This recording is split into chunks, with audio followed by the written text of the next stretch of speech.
네, 2020년 10월 20일 핫이슈 한번 살펴보도록 하겠습니다. 자, 오늘 핫이슈 자체는 대통령 선거가 금리에 미치는 영향을 판단하도록 할게요.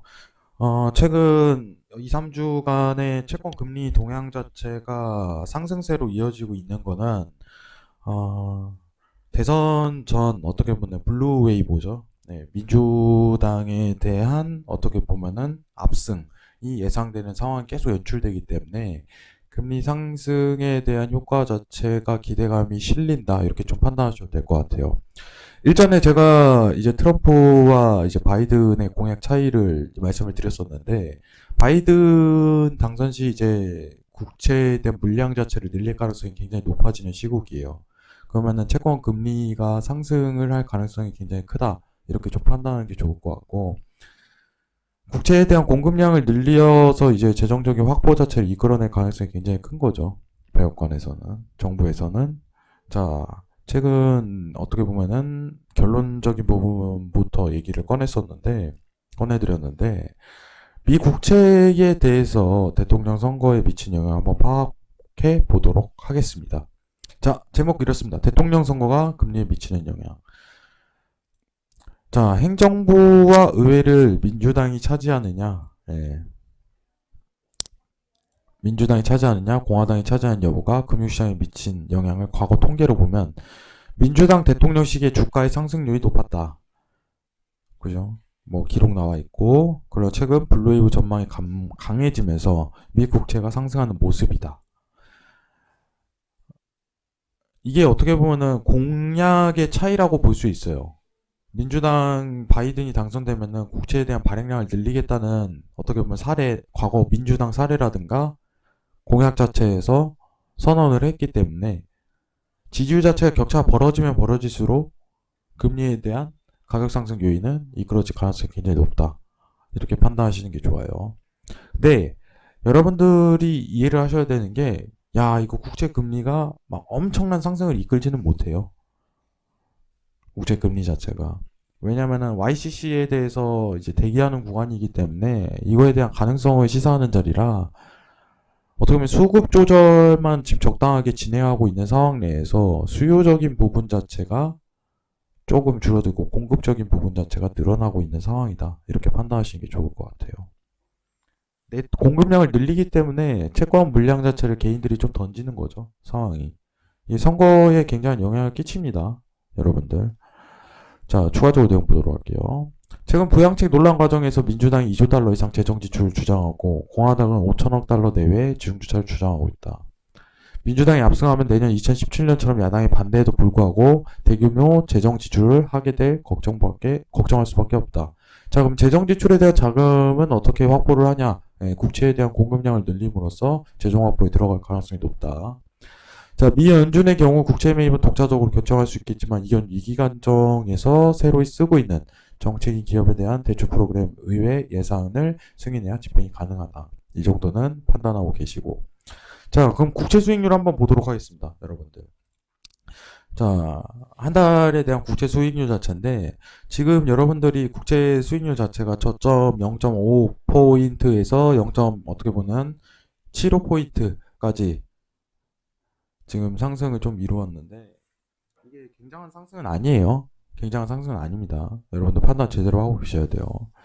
지금 국채에 대한 어떻게 보면은 수익 자체가 계속적으로 늘어날 가능성, 국채 금리가 계속적으로 올라갈 가능성은 시사가 되지만은 지금 위클리로 차트를 봤을 때는 큰 차이가 없어요. 소폭 상승이에요. 근데 이 소폭 상승 자체가 계속적으로 이루어질 거예요. 이런 긴급적인 파동을 만들지 못합니다. 이런 파동 자체를. 이 안에서 가두리 치는 거예요. 지금 지지율로 인해서 어떻게 보면 조정에 대한 국면을 겪는다. 이렇게 판단하셔도 괜찮을 것 같아요. 대선 전까지. 그리고 실제 실행한 게 아니잖아요. 그죠? 실제 공급량을 늘리겠다. 이러면은 어떻게 보면은 국채 금리 자체가 어떻게 보면 더 추가적으로 상승을 할 수 있을 텐데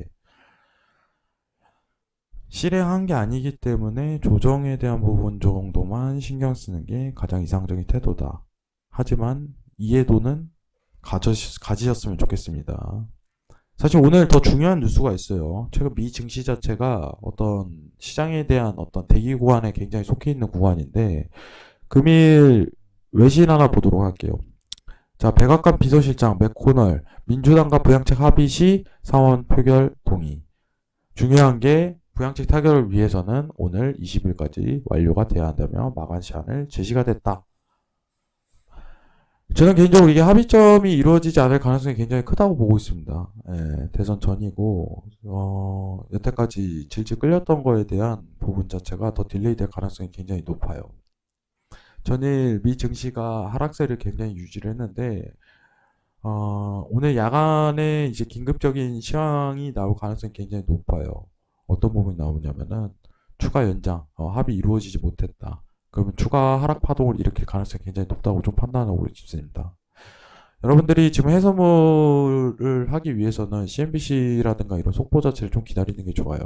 최근 시장에 대한 동향 자체가 엎치락뒤치락이에요. 엎치락뒤치락입니다. 예. 올라갔다 내려갔다에 대한 반복 구간으로 굉장히 설정이 됐는데, 금일 매도에 대한 파동 자체가 추가적으로 이어질 가능성이 굉장히 높다고는 좀 시사가 되고 있어요. 왜냐? 합의점을 이루지 못할 가능성이 높으니까. 미장 개장 이후에 외신 속보에 의해서 좀 집중을 하겠지만은, 한 조정에 대한 국면 자체를 한 번 더 겪고 매도세에 집중될 가능성이 굉장히 높습니다. 물론 중장기적인 관점은 아닙니다. 중장기적인 관점이 아니에요. 앞으로 시장 파동은 이런 당일 시황, 합의점 근접했다, 합의점 멀어졌다, 이 파동에 의해서 긴급 파동이 일어날 가능성이 굉장히 높다고 시사를 드리도록 할게요. 대선 전이기 때문에 그래요. 대선 전이기 때문에. 그러나 금일 20일까지 합의가 완료가 돼야 되는 상황이 있기 때문에 오늘 CNBC 속보를 보시고 시장의 실시간 속보에 근접한 대응을 하시는 게 오늘 전략이 맞다고 보고 있습니다. 야간 10시 미장개장 이제 선거타임이 끝나는 시간이 다가오는데 아직까지는 10시 22시 30분에 미장 개장을 진행을 하죠. 이 부분을 집중해서 포커스 맞춰서 외신 속보의 근거 하에 좀 진행을 하는 게 가장 이상적이다. 이렇게 판단 내려드리도록 하겠습니다. 금일 대통령 선거 관련해서 미 국채 얘기 잠깐 나눴는데 지금 미 국채가 우려할 정도의 상승률을 기록하지는 않아요.